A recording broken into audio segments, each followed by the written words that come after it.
Hi friends, I am प्रशांत। आज का नक्षत्र है ज्येष्ठा नक्षत्र। इसका स्वामी है मर्क्यूरी, बुध। और ज़ोडिएक साइन है यानी कि राशि है स्कॉर्पियो। चारों चरण स्कॉर्पियो यानी कि वृश्चिक राशि में आएंगे। और इसका दैवत है देव इंद्र। इंद्रदेव यानी कि किंग्स ऑफ गॉड्स। तो जो देवों के देव है वो इंद्रदेव हैं। सिंबलाइजिंग क्या करते हैं वो सिंबलाइज करते हैं अथॉरिटी, विजडम एंड करेज। तो अथॉरिटी, विजडम एंड करेज को रिप्रेजेंट करते हैं इंद्रदेव। और ज्येष्ठा नक्षत्र में जिनका जन्म होता है वो उनके कैरेक्टरिस्टिक्स कैसे होते हैं, तो उनके कैरेक्टरिस्टिक्स हम सिंपल है कि वो बुध के रिगार्डिंग दिए हुए कैरेक्टरिस्टिक्स हैं। जैसे कि वो एल्डेस्ट और वाइजेस्ट होते हैं।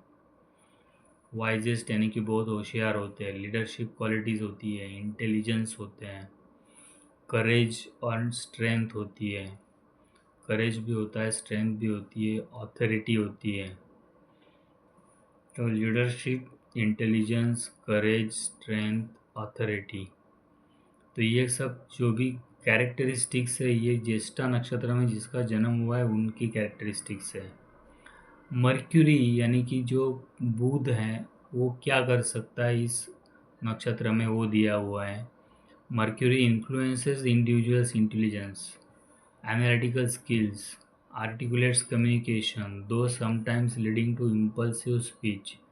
तो बुध एक्चुअल में इंडिविजुअल इंटेलिजेंस को इन्फ्लुएंस कर सकता है, मतलब वो किसी इंडिविजुअल पर्सन को इन्फ्लुएंस करता है अपने इंटेलिजेंस से।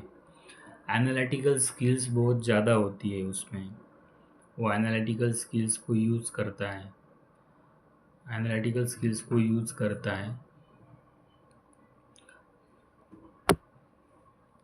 आर्टिकुलेट कम्युनिकेशन, कम्युनिकेशन बहुत ही अच्छा रहता है through, though sometimes leading to impulsive speech. फिर भी कम्युनिकेशन अच्छा होने के बावजूद वो इम्पल्सिव स्पीच देने लगता है। Challenges like impulsiveness, independence, jealousy, insecurity, controversial nature. तो इम्पल्सिवनेस है, तो ये इम्पल्सिवनेस हमेशा तीसरी चौथी बार हमें रीड कर रही है। तो ये ऐसा कैरेक्टर है कि इम्पल्सिवनेस रहना मतलब छोटी मोटी चीज़ों में अचानक से उद्विग्न हो जाना। इंडिपेंडेंस और जेलसी, इंडिपेंडेंस और जेलसी में जेलसी करना, इनसिक्योरिटी, इनसिक्योर फील करना, कंट्रोवर्शियल नेचर, तो कंट्रोवर्शियल नेचर हमेशा रहना। तो ये सब ज्येष्ठा नक्षत्र के जातक जो भी होंगे उनके लिए चैलेंजिंग सिचुएशन है। और मर्क्यूरी इसका रूलिंग प्लैनेट है, तो ये मर्क्यूरी की कैरेक्टरिस्टिक्स हैं। ज्येष्ठा नक्षत्र के 4 चरण हैं। ये पहला है सैजिटेरियस नमांशा, दूसरा चरण कैप्रिकॉन नमांशा, तीसरा एक्वेरियस नमांशा, चौथा पाइसेस नमांशा, और ये चारों ही चरण स्कॉर्पियो साइन में आते हैं।